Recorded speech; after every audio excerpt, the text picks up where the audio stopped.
أقول لكم فكرة تطبيع المغرب الذي بعض المغاربة مختلفين. واحد يقول التطبيع فيه فائدة اقتصادية لنا، واحد يقول والله يا أخي إحنا طبعنا لأنه معنا 3 مليون يهودي، واحد يقول يا أخي اليهود إيش عملوا فينا حلوين.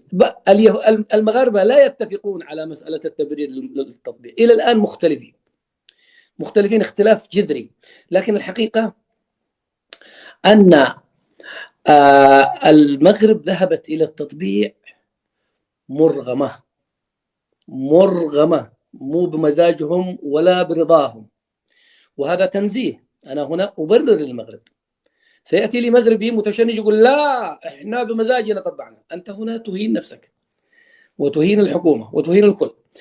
هذا المقطع هذا من واحد اللايف ديال اللايفات ديال الاسعاد الشرعي اللي موجود الان في المملكه المغربيه، واحد اليوتيوبرز، واللي كان عنده لقاء مع الملكه بنت المملكه اللي عندها واحد القناه، والياس وياسير، اللي كانوا في واحد الحوار.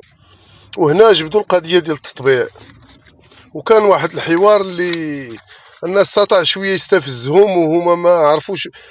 انا احتراما لهم، هما اساتذه كبار وكبر مني وعارفين بزاف، ولكن ما لبسوش التونيات باش غادي يلعبوا معاه. هاد السيد هذا ماكير. وهنا وقعت واحد التجاوزات اللي غير مسؤوله ومغالطات خطيره فيما يتعلق بالعلاقه بين اسرائيل والمملكه المغربيه. وما تعرفش بان موقف المغرب من القضيه الفلسطينيه لا رجعه فيه، وهي تتعد من الاولويات السياسه الخارجيه لجلاله الملك امير المؤمنين نصره الله ورئيس لجنه القدس، اللي وضعها في المرتبه ديال قضيه الوحده الترابيه. قاعد تتشابهوا بجوج، القضيه الفلسطينيه والوحده الترابيه بحال بحال. وهو موقف مبدئي ثابت للمغرب، ما تيخضعش للمزايدات ولا باش تاخذوا انت كقضيه وتبدا تسترزق به. وخاصك تعرف ان السياسه الخارجيه ديال المملكه هي من اختصاص جلاله الملك بحكم الدستور، ويدبره بناء على الثوابت الوطنيه والمصالح العليا للبلاد. في المقدمه ديالها قضيه الوحده الترابيه للمملكه، وان العلاقات الدوليه ديال المملكه ما يمكنش ليك باش تناقشها لا انت، وما يمكنلكش تدلي بالراي ديالك فيها.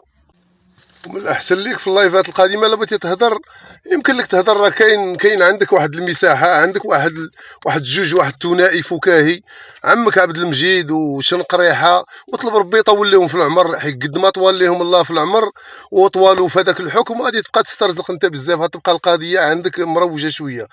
ما هذوك الناس الا طاحوا وطلع نظام مدني جديد تنظن غادي تبدل الوقات وغادي تنزل المشاهدات.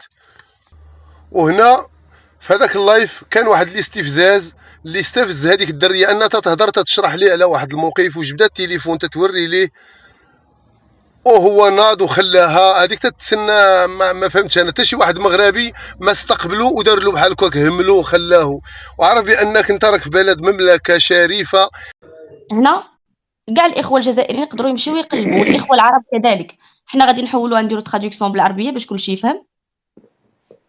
هذه قاعده البيانات ديال هيئه الامم المتحده، هي تريدين ايكونومكس، وبلغت واردة إسرائيل من الجزائر 21.38 مليون دولار أمريكي خلال عام 2022. الخوت بدا التعاملات التجارية مع إسرائيل في 2016 2017 2018 2020 2021 2022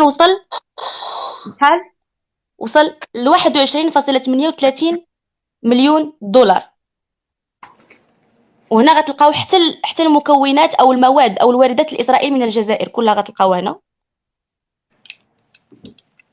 كاع المعلومات ديال التبادلات التجاريه بين اسرائيل والجزائر غتلقاوها هنا في هذا الموقع.